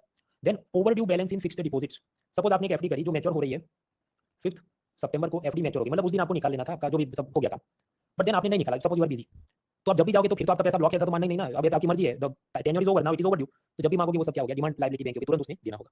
Then unclaimed deposit, for example जब भी आप सपोज फादर ने बैंक अकाउंट खोला तो केवाईसी होता है, साथ ही साथ उसने नॉमिनी मतलब नो योर कस्टमर के नाम पे अपना पान कार्ड आधार कार्ड सब दिया, फिर उसको बोलेंगे नॉमिनी बताओ, मतलब तुम मर गए तो किसको पैसा देना, तुम्हारा वाइफ को, चिल्ड्रन को वगैरह। Now sometimes what will happen कि जो डेड मैन है वो मर गया, और जो नॉमिनी थे या तो थे नहीं या वो भी मर गए, और बाकी जो जिंदा थे वो किसको देना है, रिलेटिव कोर्ट में गए। अब कोर्ट में जब केस जीतेंगे तब पैसा रिकवर होगा। So once they win the case तो उस दिन तो बस मुंह उठा के चलाना है कि दो पैसा, and then it is immediately the bank will have to give. तो वो सब क्या है, बैंक की demand liabilities, unclaim deposits are demand liabilities of a bank. ये सब करंट अकाउंट सेविंग अकाउंट में 0% 2% बहुत कम ब्याज मिलता है, तो इसलिए public will park less money here. हालांकि ये लिक्विड ज्यादा है because you can withdraw whenever you want, तो पॉजिटिव नेगेटिव आर्गुमेंट्स है। तो मैंने आपको बताया सपोज यू हैव 2500 रुपीस, और अगर टाइम डिपॉजिट जैसे फिक्स डिपॉजिट में 6% इंटरेस्ट है, डिमांड डिपॉजिट जैसे सेविंग अकाउंट में 2% इंटरेस्ट है, तब क्या करते, 2000 रुपी टाइम डिपॉजिट में डालते और 500 रुपीस आप सेविंग अकाउंट या डिमांड डिपॉजिट में डालते। तो आप जब तराजू लोगे, when you take a weighing scale, you will find that the amount of money kept in time deposit is more compared to amount of money in demand deposit. अभी थोड़ा और सोचो कि सपोज 2020 में जब लॉकडाउन होने वाला था कोरोना के बाद, तो पब्लिक का प्रिकॉशनरी मोटिव, एहतियाती रूप से वो ज्यादा डर जाएंगे तो ज्यादा पैसा विड्रॉ कर लेंगे। तो हो सकता है जेंटलमैन के पास अगर 2100 रुपये होते तो बैंक सेविंग अकाउंट में वो कीप ओनली 100 रुपीज एंड बाकी 2000 rupees will keep cash in hand. Why? Because he is afraid कि इमरजेंसी में मुझे हॉस्पिटल या किसी जगह कैश में पैसा देना होगा। फिर फास्ट फॉरवर्ड करते 2020 दिसंबर, जब अनलॉकडाउन हो गया, तो अब आदमी सोचेगा कि अब तो इतनी टेंशन नहीं है एंड वी कैन मैनेज। तो उसके पास अगर 2100 होते वो क्या करता, बैंक सेविंग अकाउंट में 2000 डाल देता, क्योंकि उसका प्रिकॉशनरी मोटिव अब डिक्रीज हो गया। एहतियाती रूप से वो पैसा जो रखता है थोड़ा कम रखेगा, इमरजेंसी हॉस्पिटल की चिंता नहीं, और कैश इन हैंड थोड़ा मतलब as a result he will keep cash in hand less because more money he will transfer in the bank account. So that is the functioning of banking system. तो देखिए cash in hand कभी 100 रुपये है, कभी 1500 रुपये है, ऐसा कब हो सकता है, whenever you have more fear, hospital, oxygen, injection, lockdown fear, job loss fear. क्योंकि समझो नौकरी चली जाएगी तो day to day transaction fruit vegetable के लिए भी you will have to spend money from your bank account, तो पैसा विड्रॉ कर लोगे। यानी जब भी सपोज 2020 दिसंबर अन लॉकडाउन था एंड सिचुएशन वाज 100 रुपये इन कैश और बैंक अकाउंट में 2000 थे, फास्ट फॉरवर्ड करो 2021 में जब कोरोना वेव 2.0 आई, तो अगेन पब्लिक क्या पैसा विड्रॉ कर लेगी, तो बैंक सेविंग अकाउंट में 600 रखे और कैश इन हैंड 1500 कर देंगे, because they will withdraw the money out of panic. तो डिपॉजिट टाइप्स हमने समझे। आगे का मुद्दा है measures of money supply.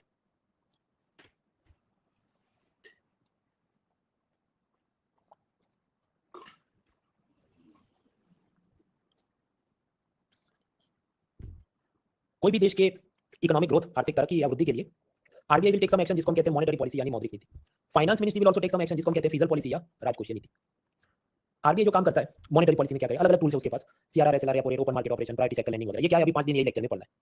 On the other hand government भी अपने कुछ टूल्स यूज करती है, टैक्सेशन, सब्सिडी, पब्लिक एक्सपेंडिचर, मतलब ये जो भी हाईवे हॉस्पिटल बनाए, पब्लिक प्राइवेट पार्टनरशिप। सपोज एक एयरपोर्ट के लिए 100 करोड़ चाहिए, गवर्नमेंट 50 करोड़ निकाले, बाकी 50 करोड़ अदानी बन देंगे और फिर जॉइंटली हम एयरपोर्ट डेवलप करते हैं, that is public private partnership. Disinvestment, suppose government के पास ओएनजीसी कंपनी के शेयर्स हैं 100%, आउट ऑफ देम 10% वो सेल कर दे, उसके पास पैसा है, उस पैसों से कुछ नया हॉस्पिटल बनाए। तो ऐसे सब अलग अलग खेल गवर्नमेंट भी करती है। So that is all part of the fiscal policy. Fiscal policy आपको मुझे दिखाओ कहां दिखती है, तो हर साल जो फरवरी में बजट आता है उसमें हम लोग उसे देखते हैं, ये जो भी टैक्सेशन, सब्सिडी वगैरह whatever are the plans of the government.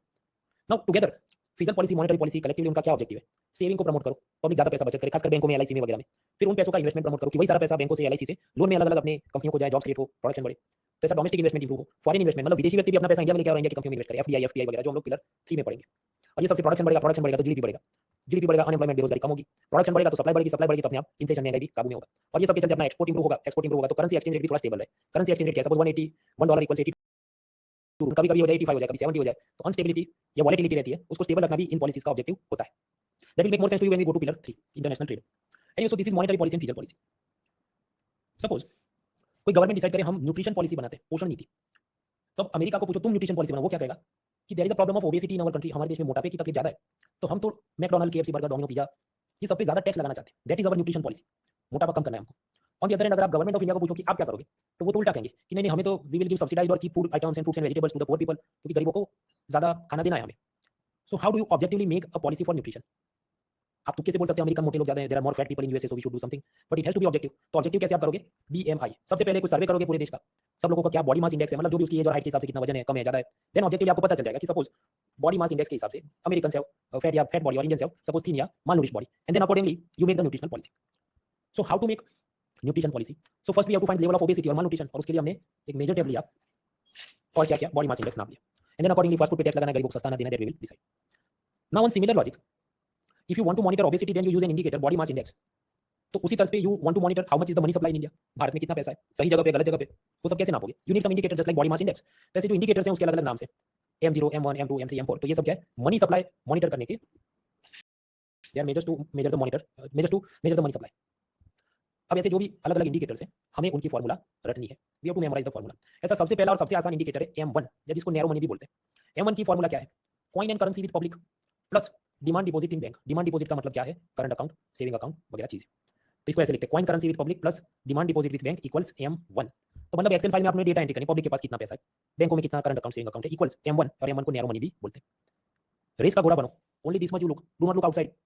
Share market में कितना पैसा, इंश्योरेंस में कितना गया, भारत से बाहर कितना गया, टैक्स में कितना गया, do not mix up the thing, simply accept this coin currency with public plus demand deposit with bank equals M1।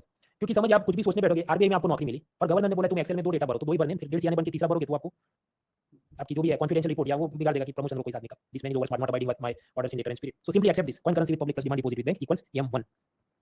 अगर ऐसा क्यों करना है, तो जवाब क्या है, because the governor wants to measure how much is the money supply, उसको नापना है भाई कि सिस्टम में कितना पैसा है, तो उसने ये एक फॉर्मूला बनाई, ये फॉर्मूला को वो समझेगा how much is money there in the system, फिर वो उस हिसाब से महंगाई से लड़ना है, इन्फ्लेशन से लड़ना है, इकोनॉमिक ग्रोथ लाना है, उसके लिए वो अलग अलग काम करेगा, वो क्या काम करेगा आपको स्टडी, पर वहां तक हम ट्यूसडे को पहुंचेंगे, अभी उधर तक नहीं जा रहे, अभी बस एक्सेप्ट करो कि पहले स्टेज पे ही is trying to monitor the money supply. तो we are learning measures of money supply, इसके अंदर एक तो हमने पढ़ लिया M1 क्या था, coin currency with public plus demand deposit with bank equals M1। अभी और भी है M2 M3 M4, वो क्या है वो भी समझना है, but that will take another 20 minutes और वो फ्रेश माइंड से समझना ही जरूरी है। So what we will do is let's take a break for 5 minutes, then we learn this with a fresh mind.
Three more minutes.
Thirty more seconds.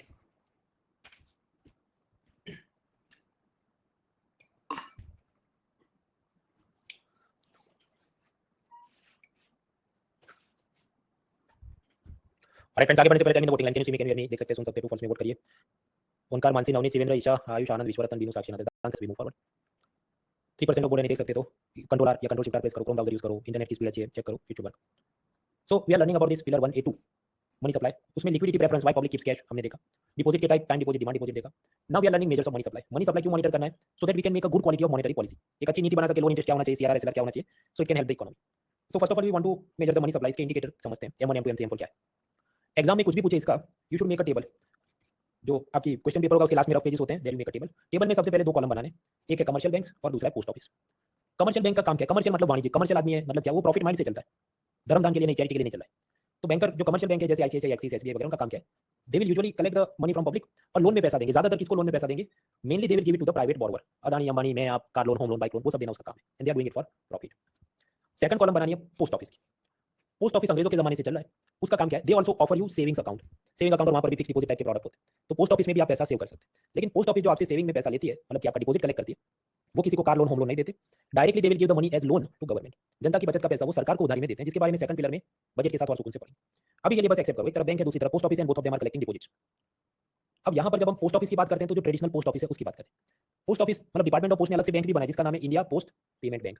India post payment bank तो वो bank है, तो मैं क्या करूंगा, उसे commercial bank की side में लिखूंगा, अंडर कमर्शियल बैंक। तो आप कहेंगे पेमेंट बैंक क्या है, कमर्शियल बैंक क्या है, yes we will study it, वो हम पढ़ेंगे पिलर 1B1, मतलब समझो नेक्स्ट वीक वहां तक पहुंचेंगे, अभी के लिए बस एक्सेप्ट करो कि ऐसा है। Okay, so you have made 2 columns, अभी तो मैं बना रहा हूँ, कल सुबह उठ के खुद से भी बना लेना 2-3 बार। एक तो कमर्शियल बैंक और दूसरा post office. Now below that make another 2 columns, उसके नीचे 2 और कॉलम बना दो। एक में लिखना है डिमांड डिपॉजिट मतलब CASA current account saving account, फिर लिखना है टाइम डिपॉजिट एफडीआरडी। उसके बाद पोस्ट ऑफिस, तो उसमें लिखना है डिमांड डिपॉजिट मतलब सेविंग अकाउंट। वहां पर करंट अकाउंट नहीं होता है क्योंकि वो बिजनेसमैन से लिया और वो सब वो दिया, वो उसका काम है नहीं। So they do not offer current account, only saving account. और टाइम डिपॉजिट के नाम पे वो जो भी 1 ईयर 5 ईयर ऐसी सब स्कीम्स उनकी होती है। तो दोनों ही जगह मैंने डिपॉजिट के 2 कॉलम बनाए, कमर्शियल बैंक पोस्ट ऑफिस, सब टॉपिक डिमांड टाइम। अभी हम आगे कुछ और कॉलम बनाते हैं। मेजर्स ऑफ मनी सप्लाई, नीचे मैं लिखूं नैरो मनी, उसका सब टॉपिक M1 की फॉर्मूला क्या थी, coin currency with public suppose 10 rupee, and demand deposit with banks current account saving account suppose 10, जो कमर्शियल बैंक में। अब आप समझिए, ऐसा भी हो सकता है कि साइमल्टेनियसली पब्लिक ने 40 रुपी टाइम डिपॉजिट में रखे, पब्लिक ने 10 rupee post office demand deposit में, 20 rupee post office time deposit में, but we do not have to count them. वो सब में मैंने नो लिख दिया। व्हाई? क्योंकि मैंने आपको आगे बताया। Late me go back. सबसे पहली डेफिनेशन हमने समझी, M1 या नैरो मनी क्या है, कॉइन करेंसी विद पब्लिक मतलब CU प्लस डिमांड डिपॉजिट इन banks current account saving account मतलब डिमांड डिपॉजिट DD तो इक्वल्स M1। तो इस लॉजिक पे फॉर दिस पर्पस अपना जो टेबल है उसमें मैंने ऐसे बनाया, M1 coin currency public demand deposit with bank, बाकी सब सेल में of course there will be money but I am not counting it, उसको नहीं गिनेंगे। इसकी तरलता मतलब लिक्विडिटी कितनी होगी, तो मैं इसको 4 स्टार देता हूं, मतलब बहुत ज्यादा है। व्हाई? क्योंकि सम करेंसी तो ऑलरेडी लिक्विड है और डिमांड डिपॉजिट भी काफी लिक्विड होते हैं, जैसा हमने ब्रेक से पहले देखा। So yes it is quite liquid, 4 star. And what is the quantity, तो क्वांटिटी कितनी है, 10 rupees in coin currency plus 10 rupee in demand deposit, 10 plus 20 कितना 20, तो क्वांटिटी तो कम ही है, so I have given it 1 star. अब कुछ लोग भावुक हो जाएंगे कि ऐसा क्यों है, तो इसका जवाब क्या है, ऐसा ही है, this is how it is. मतलब सपोज आप मुझे पूछते हैं कि पाइथागोरस ने ये a plus a square plus b square मतलब जो a b square plus b square equal ac square का थ्योरम दिया, वो ऐसा क्यों है, तो उसकी हम समझ सकते हैं। अब इसका ऐसा क्यों है, तो एनसीईआरटी ने एक्सप्लेन नहीं किया, उसने बस बोला ऐसा ही है, so you have to accept ऐसा ही है। So this is how they will measure the money supply. अब ये जो भी हम काउंटिंग करें 10 रुपी 20 रुपी वगैरह में ध्यान रखना है कि suppose public depositing money in Axis bank तो काउंट करना है, यस, कि वो जो भी डिमांड डिपॉजिटिंग बैंक है। But suppose Paytm payment bank या bank of Baroda they are also depositing money in Axis bank, तो उसको काउंट करना है, जब काउंट नहीं करना। अब आपको 2 प्रश्न होंगे कि एक तो पेटीएम बैंक इसमें क्यों डिपॉजिट करेगा, तो उसका कारण है Paytm is a payment bank, payment bank are not allowed to give loan, तो वो क्या अपना पैसा किसी और बैंक में डालेंगे। दूसरा, मान लीजिए बैंक ऑफ बड़ौदा है, उसने डिपॉजिट लिया, सामने कोई लोन लेने के लिए आ नहीं रहा, तो वो क्या सोचेगा, मैं इसे किसी और बैंक में डाल दूं तो मुझे थोड़ा ब्याज मिलेगा, अदरवाइज मैं लॉस में चला जाऊंगा। तो हम बैंक भी एक दूसरे के अपने पैसे डिपॉजिट करते रहते हैं, but we will not count it here, वरना वो फालतू में डबल काउंटिंग और मिसमैनेजमेंट हो जाएगा। इसलिए NCERT itself has said, NCERT ने बोला है कि inter bank deposits are not counted in this formula. एक बैंक दूसरी डिपॉजिट में पैसा डाले, एक बैंक दूसरे बैंक में डिपॉजिट में पैसा डाले, डू नॉट काउंट इट, उसको इग्नोर करो, पहली बार जो डिपॉजिट हुआ उतना ही काउंट करो। इन अदर वर्ड्स हमने ये कहना है कि जब हम बोलते हैं डिमांड डिपॉजिट या टाइम डिपॉजिट, तो इस टेबल में हम लोग जो भी नंबर लिख रहे हैं उसको हमने कहना है कि वो सब नेट नंबर डालना है। नेट का मतलब क्या हो कि शुद्ध चोखे रूप से सिर्फ और सिर्फ पब्लिक ने कितना पैसा डिपॉजिट किया उसकी बात करो, जनता ने बैंक में जो पैसा रखा उसको गिनो, एक बैंक ने दूसरे बैंक में रखा उसको मत गिनो। Net deposit here means only public deposits in bank you count them, inter bank deposits means one bank deposit to another bank do not count. फिर आगे बढ़ते हैं। So M1 is done. फिर मैं एक और नया रो बनाता हूं, नैरो मनी सब टॉपिक M2। M2 के अंदर क्या आता है, M2 is coin currency with public plus demand deposits with banks plus demand deposits with post office. हाँ तो करो इसको, क्या है देखिए, कॉइन करेंसी विद पब्लिक का मैं टिक करूं 10 रुपीस, डिमांड डिपॉजिट मतलब current account saving account with commercial bank 10 रुपी टिक किया, and demand deposits with post office मतलब डिमांड डिपॉजिट के रूप में वहां से सेविंग अकाउंट होंगे, तो उसको भी मैंने टिक किया, इधर भी 10 रुपीस। तो ग्रीन सेल में 10 प्लस 10 प्लस 10 है, तो क्वांटिटी यानी जत्था क्या हुआ, ये मनी सप्लाई में 30 rupees. So compare to M1 था 20, ये हो गया 30। सो साइज और quantity of M2 is bigger than M1। वैसा क्यों हुआ, तो सिंपल सी बात है भाई, M1 में आपने पोस्ट ऑफिस को नहीं गिना था, इधर गिन रहे हो तो थोड़ा ऐड हो गया। Now what will be the liquidity, so जो लिक्विडिटी में मैंने ये किया, M1 में I give 4 star but M2 में आई एम गिविंग ओनली 3 स्टार्स। ऐसा क्यों किया, मान लीजिए अपने पास प्योर वाटर था, तो उसकी जो विस्कोसिटी होगी, उस स्पेलिंग मुझे नहीं आ रहा, विस्कोसिटी मतलब कितना चिकनापन या गाढ़ापन है उसका, मतलब सपोज बहुत हाई फैट कंटेंट वाला मिल्क होता है तो आप जानते हैं it is very thick and गाढ़ा होता है, या फिर कि जैसे बासुदी या रबड़ी होती है, it is very thick compare to pure water. But on the other hand इसी वाटर के अंदर सपोज मैं मिल्क क्रीम मलाई वगैरह ऐड करूं या हनी ऐड करूं, तो स्वाभाविक है वो थोड़ा थिक हो जाएगा। इन other words I could say कि उसकी लिक्विडिटी तरलता कम हो जाएगी। Similarly what is happening here, पहले तो काफी लिक्विड था 4 स्टार, बट नाउ उसके अंदर मैंने ये हनी या बासुदी और मसाला डाल दिया in that pure water 10 rupees का, सो लिक्विडिटी विल डिक्रीज, वो थोड़ा मतलब गाढ़ा हो जाएगा, लिक्विड कम रहेगा। बिकॉज ये जो पोस्ट ऑफिस के अंदर डिमांड डिपॉजिट्स हैं वो इतने आसान नहीं है कि तुरंत आप उसको लिक्विड नहीं है कि तुरंत विड्रॉ कर सको, इट रिक्वायर्स मोर प्रोसेस। देखिए बैंक में तो अपनी इच्छा हो गई तो आप जाओ एटीएम से विड्रॉ कर लो, काउंटर से विड्रॉ कर लो, बट पोस्ट ऑफिस में it is little difficult, line में खड़ा रहना पड़े, अलग से सब फॉर्म भरने पड़े, ऑफिस के धक्के ज्यादा होते हैं, इसलिए तरलता कम है। Post office deposits require more effort to withdraw, therefore the liquidity decreases. अब कुछ लोग डंडा उठाएंगे कि नहीं अभी तो बजट में सरकार ऐसा बोल रही है कि ये पोस्ट ऑफिस के अंदर भी हम core banking solution software install करेंगे और फिर एटीएम से लिंक करेंगे एंड पैसा विड्रॉ कर सकते हैं, तो ये टेबल रॉन्ग है। मैं उनको कहना है भाई एनसीईआरटी के अंदर उसने जो थियरी समझाई है उस हिसाब से टिक करना है, प्रैक्टिकल नॉलेज इसमें हमको नहीं डालना है, जब डालना होगा मैं आपको बताऊंगा। जहां तक ये क्वेश्चंस आते हैं they are purely from NCERT, so you have to accept what is given in NCERT. Coming back, M1 और M2 कंप्लीट किया, अभी कुछ एक नया बड़ा सा रो बना दो, ब्रॉड मनी। ब्रॉड मनी के अंदर एक नया छोटा सेल बना दो M3। M3 की फॉर्मूला क्या है, M3 ऐसा है, coin currency with public plus demand deposit with bank plus time deposit with bank. तो देखिए coin currency with public 10 rupees, demand deposit with banks 10 rupees, time deposit with bank मतलब fix deposit recurring deposit वगैरह 4040। अब आपके ये तो तुम्हारे मन में जो भी आता है तुमने नंबर लिख दिया, ऐसा नहीं है भाई। Late me go back, late me go back. Suppose आपके पास 2500 रुपये होते तो मैंने आपको बताया ना कि आप डिमांड डिपॉजिट में कितना रखते 500 और टाइम डिपॉजिट में कितना रखते 2000। भाई क्योंकि टाइम डिपॉजिट ज्यादा इंटरेस्ट पे करती है, डिमांड वाली कम करते हैं, इसलिए तराजू भी बनाए the weighing scale where you can see that more amount of money is deposited in the time deposit like fixed deposit etcetera, क्योंकि उधर ज्यादा आपको ब्याज मिलता है। इसलिए मैंने जो टेबल में नंबर्स लिखे हैं, यस दे आर हाइपोथेटिकल, वो काल्पनिक है, पर काल्पनिक है पर लॉजिकल है। इसलिए जानबूझ के ऐसा नहीं कि इधर मुझे सेट करना है तो 40 लिखा है, तीनों कॉलम में 40 ही है। M1 यहाँ पर भी 40 लिखा था, but we did not count it, now we are counting it. So again क्या था M3 मतलब coin currency with public plus demand deposit with bank plus time deposit with bank. हाँ तो करो M3 coin currency with public 10, demand deposit with public 10, time deposit मतलब fix deposit recurring deposit है वो जो बैंकों में डाला वो कितना 4040. ज्यादा क्वांटिटी में पैसा रखते हैं because bankers offer good interest rate on time deposit like fix deposit. बाकी सेल्स नहीं गिने तो वहाँ मैंने डिलीट मार दिया. अब ऐड करो कितना 10 + 10 20 + 40 तो कितना 60. तो क्वांटिटी हो गया 60. इसलिए देखिए मैंने क्वांटिटी या साइज के लिए 3 स्टार दिया, M2 को 2 स्टार दिया था, M1 को 1 स्टार दिया था क्योंकि क्वांटिटी इंक्रीज हो रही है ना, पहले 20 था फिर 30 है फिर 60 है. नंबर्स आर सेम, वन हम लोग काउंट नहीं कर रहे हैं इसलिए पहले कम था अभी ज्यादा हो रहा है. अब यहाँ लिक्विडिटी आप सोचो, लिक्विडिटी इज इंटरेस्टिंग ना. यहाँ पर मैंने लिक्विडिटी को दिया 2 स्टार. वाई? बिकॉज जो भी टाइम डिपॉजिट में पैसा है आप जानते हैं टाइम डिपॉजिट का पैसा उतना लिक्विड नहीं है, because if you withdraw before time there is penalty, वक्त से पहले निकाला तो पेनल्टी कटेगा और काफी मोटे जत्थे में ये तो सब पैसा आपने लॉक करवाया. तो ये तो ऐसी बात थी कि आपके पास वाटर था, आप उसमें हनी डाल रहे हो और बहुत ज्यादा हनी डाल दिया तब तो गाढ़ा हो गया. Very thick it has become, it is now not as liquid as it was originally.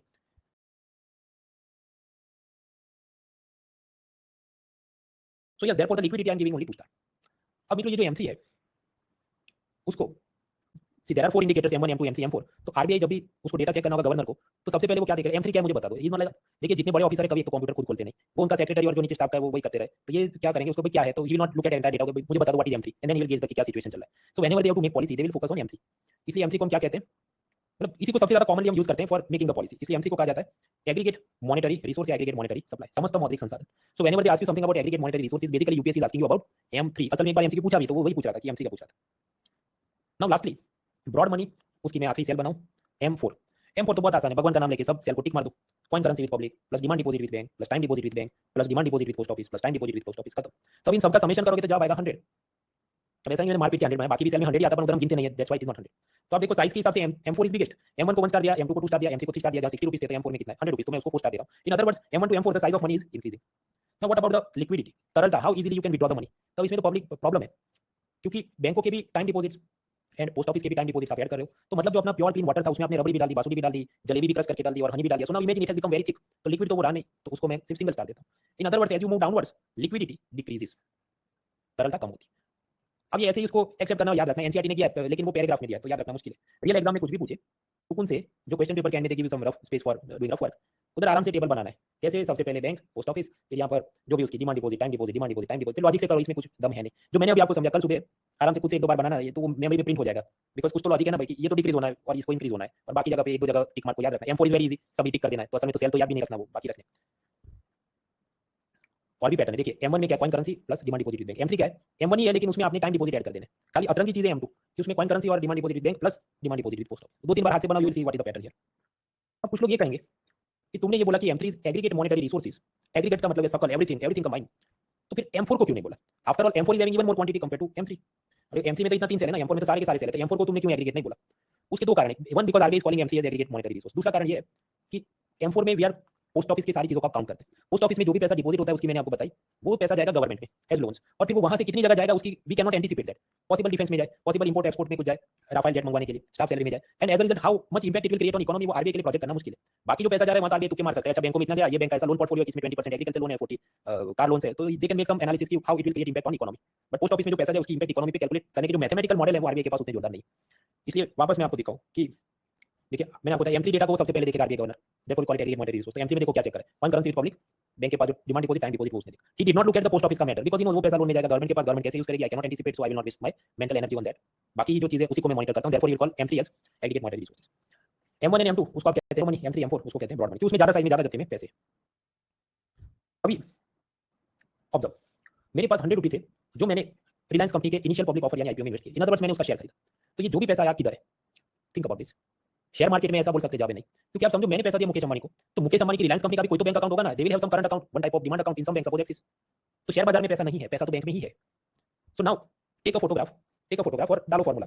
Coin currency with public यानी मोनाल कितना है, 0 है, plus time deposit in bank कितना है, 0, plus demand deposit in bank, हाँ तो current account is demand deposit, तो उसमें कितना है 100 रुपीस आए तो 100. So what is M3, what is M3, तो इन सबका समेशन करो, 0 + 0 + 100 तो जवाब आएगा 100. So M3 is 100. Suppose morning 10 AM में फोटो लेता हूं तो ये जवाब आता है. आगे after some time suppose Reliance company Virat Kohli को हायर करती है कि तुम हमारे लिए एडवर्टाइजमेंट करो and take this 100 rupees as your fees. तो कोहली ने वो पैसा बैंक से विड्रॉ किया, उसको चेक मिला था, चेक उसने जमा किया, कैश विड्रॉ किया 100. नेक्स्ट सपोज उसने उस 100 से अपनी वाइफ के लिए ज्वेलरी खरीदी, और ज्वेलरी जो खरीदी तो ज्वेलर को उसने 100 रुपए दिए, तो jeweller got the money and he kept 100 rupees as cash. उसने बैंक में डिपॉजिट नहीं किया, he did not deposit it.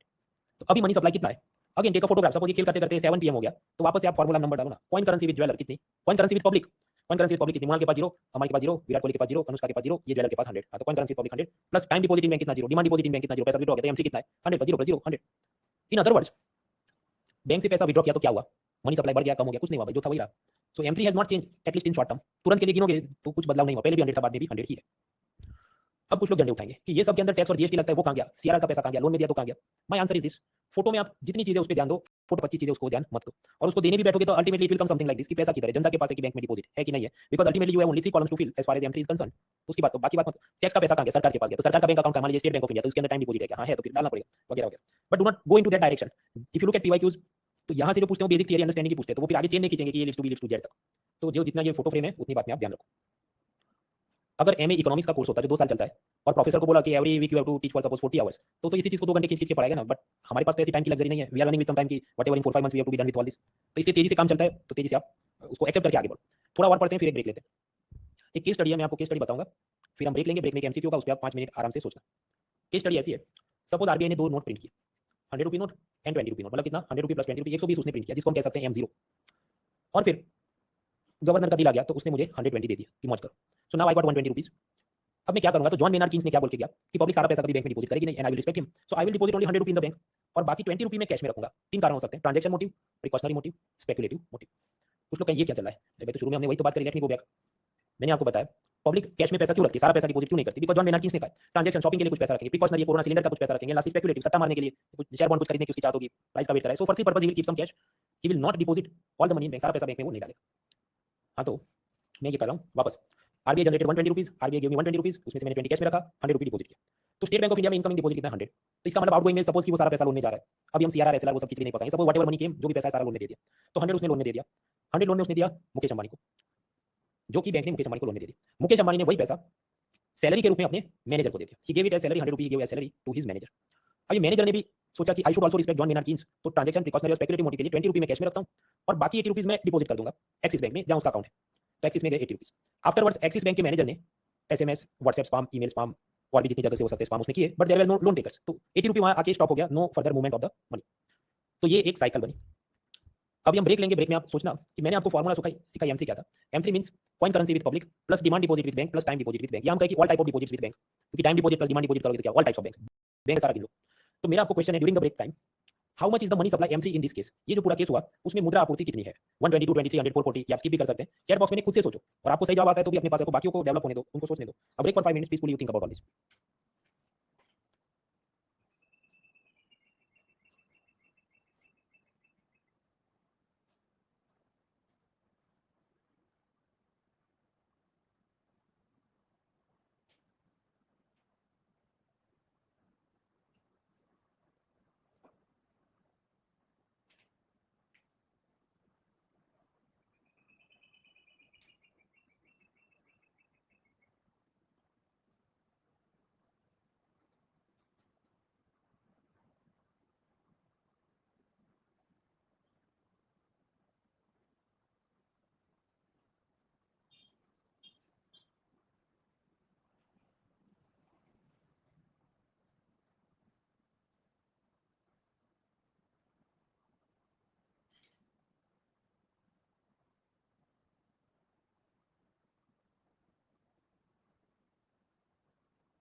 3 more minutes।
30 more seconds.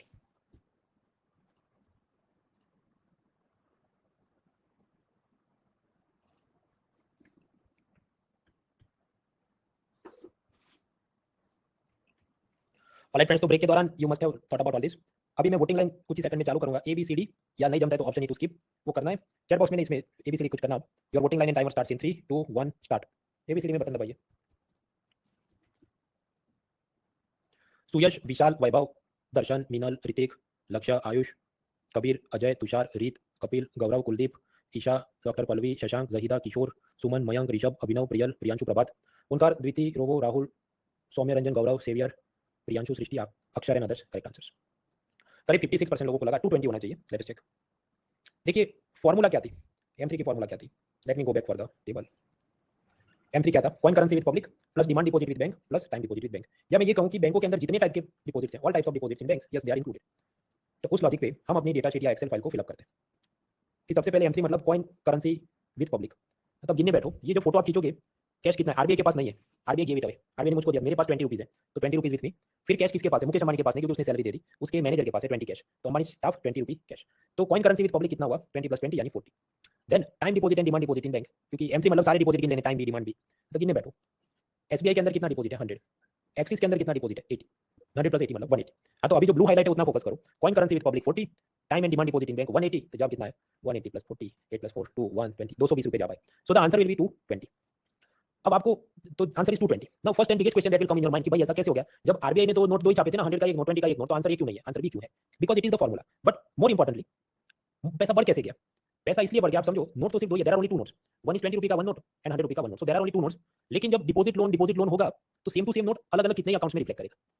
वैसी बात है कि मुझे पैसा मिला, आगे बैंक ने किसी और को लोन में दे दिया, तो वो सारे लोन सीधा कैश थोड़ी देगा, वो सामने वाले का अकाउंट नंबर है, उसमें मनी ट्रांसफर करेगा, e banking, NEFT, RTGS, mobile banking. फिर मुकेश अंबानी ने अपने स्टाफ को सैलरी दी, तो हो सकता है मुकेश अंबानी ने कैश विड्रॉ नहीं किया हो, सीधा नेफ्ट कर दिया हो, या फिर कि उसने अपने डेबिट कार्ड को डाला हो किसी मशीन में और फिर सब काउंट करके उसको दिया हो। So as a result same currency note same time पे more than one bank account में हो सकते हैं, क्योंकि वो तो सब डिजिटली जा रहा है ना, तो आप उसको छू नहीं सकते। उसी तरह चेक से पेमेंट किया तो कैश यहाँ से घूम के उधर नहीं गया, so money will increase as a result.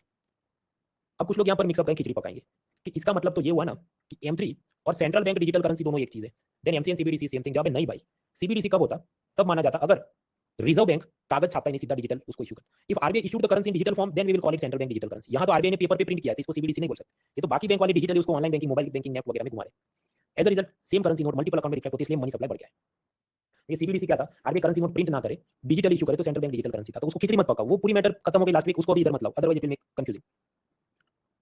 Now another case study, same question थोड़ी मॉडिफिकेशन के साथ। आरबीआई ने दो नोट प्रिंट किए, एक 100 का है और दूसरा 20 का है। So RBI printed to note 100 and 20, उसने 120 मुझको दिए, मैंने वापस जॉन मेनर्ड किंग्स को सलाम मारी और 20 रुपये अपने कैश में रखे और बाकी 100 रुपये मैंने बैंक में डिपॉजिट किए। आफ्टरवर्ड्स एसबीआई ने काफी सब SMS spam, email spam, marketing, tele marketing calls किए, but Mukesh Ambani said no I don't want your loans, तो लोन्स में नन टेकन, लोन में पैसा आगे गया नहीं। और फिर मुकेश अंबानी ने आगे अपने मैनेजर को भी सैलरी में वो पैसा दिया नहीं, कोई तनख्वाह नहीं दी। और फिर क्योंकि उसको पॉकेट में 0 रुपीज है और उसके एक्सिस बैंक अकाउंट में भी उसने 0 रुपये डिपॉजिट किए, तो एक्सिस बैंक अकाउंट में भी आगे किसी को लोन दिया नहीं, जैसे उसके पास है ही नहीं, तो फिर वो क्यों किसी को स्पैम या मार्केटिंग का कॉल भी भेजी, उसमें भी तो खर्चा आता है। Anyways, so now in this case question is this, अगर मुकेश अंबानी ने बैंक से कर्जा नहीं लिया तो M3 कितना होगा। If Mukesh Ambani does not take loan then how much will be the money supply M3 in this case. Once again let me give you hint, M3 की फॉर्मूला क्या है, कॉइन करेंसी या cash with public and all type of bank deposit, time deposit, demand deposit, सब कुछ। So now no loans are given, ABCD में सोचना आप what should be the answer. Option A 120, 220, 300, 450 skip भी कर सकते हैं, आपकी वोटिंग लाइन और timer starts now.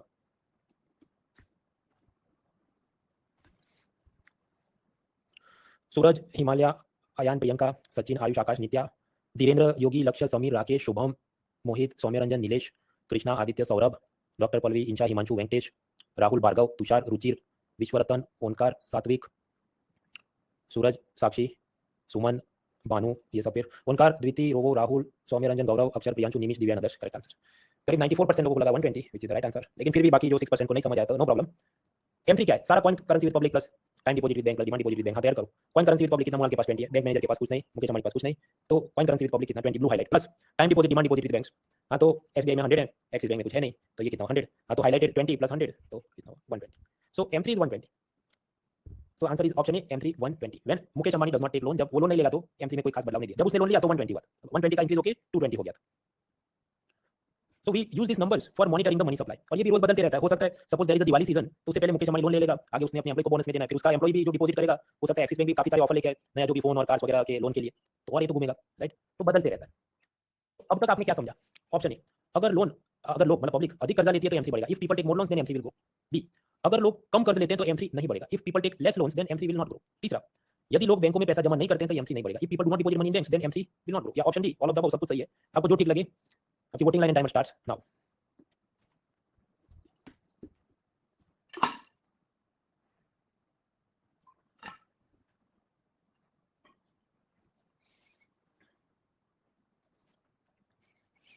Anand, Saurabh, Aman, Zulekha, Prince, Aditya, Aishwarya, Rohit, Madhukar, Priyal, Archi, Suraj, Mayank, Shireen, Praveen, Abhijeet, doctor Pallavi, Suman, Suraj, Virat, Subodh, Komal, Gagandeep, Rahul, Pragya, Sachin, Ayush, उनका रो अक्षर, गौरव, राहुल, प्रियांशु, दिव्या, ईशा, बिनू, प्रज्ञा, नदर्श। Correct answer. भाई आप देखो, फर्स्ट ऑप्शन में मुकेश अंबानी ने लोन लिया था तो M3 कितना था 220। सेकंड केस में हमने क्या देखा कि उसने लोन नहीं लिया या कम लोन लिया तो M3 कितना था 120। थर्ड ऑप्शन, सपोज मैं पैसा डिपॉजिट ही नहीं करूं, इफ आरबीआई गिव मी 120, मैं आगे डिपॉजिट ही नहीं करूं तो M3 120 रहेगा ना, उससे आगे बढ़ेगा नहीं, so it will not grow. तो ये भी करेक्ट है। तो जनरल सेंस में सोचने जाओ then all three statements are correct, so the answer is D, सब कुछ सही है। ये असल में ऐसी इंटरप्रिटेशन यस यूपीएससी ने पूछी है तो हम उसको समझ रहे हैं, और ये भी सब एनसीईआरटी में दिया है, so we have to study. ठीक है, तो अब तक हमने क्या समझा, M1 M2 M3 M4 वो सब क्या था, मनी सप्लाई मेजरमेंट के फॉर्मूला थे। Do not mix up with some other words. Suppose bank of Baroda है, जो बैंक है, LIC जो non banking financial company, insurance company, अब ये लोग भी आपस में एक दूसरे को लोन लेते देते रहते हैं। सपोज वो वन डे के लिए या ओवरनाइट के लिए, मतलब आज या कल वापस किया तो एक रात का जो समय है, तब तक वो लोन लेते देते रहते हैं, तो वो पैसा उसको क्या कहेंगे, कॉल मनी। और उस पर इंटरेस्ट चढ़ा तो आप क्या कहेंगे, कॉल मनी इंटरेस्ट, जो भी चढ़ता हो। सपोज वो 2 डे से लेकर 14 डेज तक आपस में ऐसा शॉर्ट टर्म लोन लिया गया तो उसको कहते हैं नोटिस मनी, उस पर इंटरेस्ट चढ़ा तो notice money interest. Suppose more than 14 days but less than 1 year के लिए क्या तो टर्म मनी। तो ये सब टर्म्स होते हैं। This is summer given NCERT कुछ, तो इतना याद रखना। एनसीईआरटी में हालांकि नहीं दिया मेरे ख्याल से, आरबीआई की मॉनेटरी पॉलिसी में अभी उसने कुछ बोला था। So do not mix up, ये मनी नहीं है, it is not like some new type of money, this is just money but what's used for loan. तो हमने समझा मनी सप्लाई के अलग अलग measures and M1 M2 M3 M4 समझा।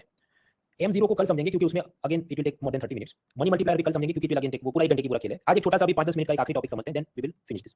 एक छोटा ही टॉपिक है फ्रैक्शनल बैंकिंग। अब वैसे भी पहले चर्चा मैंने अपन आजकल न्यूज़पेपर पढ़ने वालों को प्यार आ गया तो समझ लेते हैं।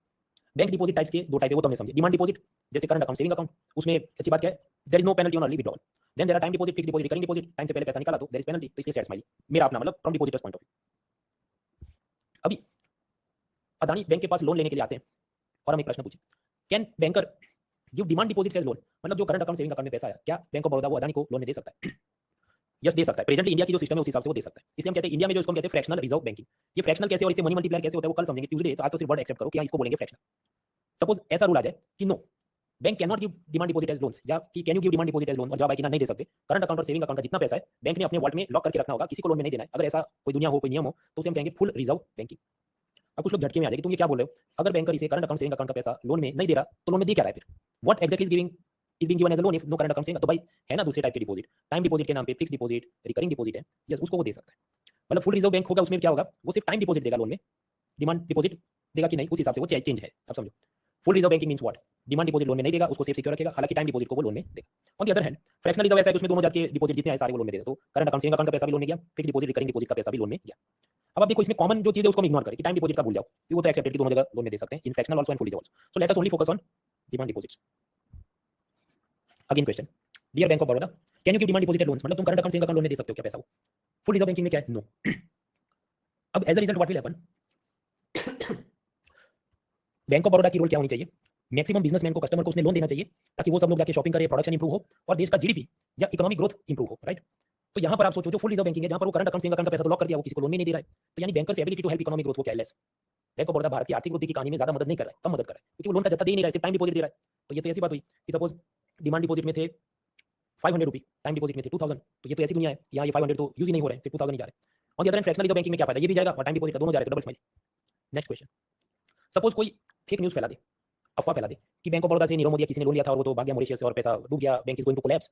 सो देन पब्लिक विल पैनिक, जो डिपॉजिटर्स हैं वो पैनिक हो जाएंगे, एटीएम और बैंक ब्रांच के सामने लाइन लगा देंगे कि हमारा पैसा तो अभी के अभी return all of our money. ऐसी जो भी पैनिक होती है उसको हम कहते हैं bank run. Now think about this, banker ऐसे बैंक रन या पैनिक के दौरान स्टेबल रहेगा कि नहीं, तो जवाब है फुल रिजर्व बैंकिंग में तो स्टेबल रहेगा। क्यों? क्योंकि उसने डिमांड डिपॉजिट लोन में दिया ही नहीं ना, तो उतना तो स्टेबल है पैसा, सो ही इज मोर स्टेबल। जो भी आएगा हाँ ले लो पैसा, ये लॉक करके रखा पेटी पे आपके लिए, ये आपको वापस करते हैं। So yes, banker will have more stability in the full reserve banking. जबकि जो फ्रैक्शनल रिजर्व बैंकिंग है उसमें लेस होगी, क्यों? क्योंकि करंट अकाउंट सेविंग अकाउंट का पैसा आगे लोन में दे दिया है, और मान लीजिए विजय माल्या नीरव मोदी टाइप का एलिमेंट भाग गया तो फिर तो पैनिक हो जाएगी और banker may not be able to honour it, कि डिपॉजिटर को पैसा वापस नहीं दे पाए। So that is the gist of, इसको हैंडआउट में सुकून से पढ़ना तो इट विल मेक सेंस। फिर भी नहीं जमे तो आज से कुछ लिख के चार्ट बनाओ तुम कि अच्छा डिपॉजिट के दो टाइप थे, टाइम डिपॉजिट, डिमांड डिपॉजिट, और ये जो बोला फुल रिजर्व वाला उसके अंदर हम इसको नहीं लोन में देंगे वगैरह। Then manually develop your thought process, तो दिमाग में बैठेगा कि ऐसा क्यों है। बियॉन्ड दिस इसके क्या पॉजिटिव नेगेटिव रखना चाहिए वो सब हम इधर नहीं देख रहे, वो मीन्स में जब समझना होगा तो उसको करते हैं। For drilling purpose only this basic idea is enough. आगे का टॉपिक है मनी मल्टीप्लायर और M0, पर वो 50 मिनट्स का काम है तो इसको आज हम नहीं निपटा सकते।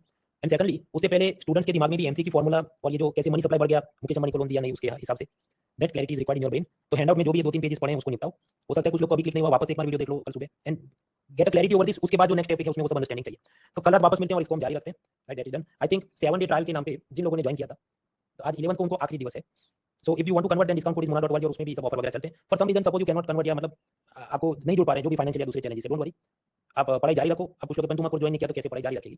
उस केस में आप ये करना, तमिलनाडु या महाराष्ट्र दो में से कोई भी एक की 11-12 की टेक्स्ट बुक्स को डाउनलोड करके सुकून से अपने हिसाब से पढ़ते रहो। उसके बाद जो अपनी ये सब फ्री सीरीज चलती रहती है उसके अंदर से आप पिछले 2-3 साल की सब फ्री सीरीज देखिए, फिर थोड़ी और पढ़ाई बाकी बुक से आप करिए and then you can manage it. तो ऐसा भी कभी दिल में नहीं रहना ये मुझे मटेरियल मिला नहीं मिला तो क्या करूं? जब मृणाल था तो भी लोग सिलेक्ट होते, मृणाल नहीं था तब भी लोग सिलेक्ट होते थे, श्रीराम आईएएस का इकोनॉमी नोट नहीं था तब भी लोग सिलेक्ट होते थे। So it goes on. तो वो अपने पे भी कुछ यकीन रखने चाहिए। विद दैट, अब जिन्होंने ज्वाइन किया तो उनको दिल छोटा करनी, तो हमारा तो पैसा भी गया, तुम पहले ही बता देते भाई नहीं, ये जो है slide handout saves your time and effort, आपका वक्त बचाता है, तो उसके पैसे।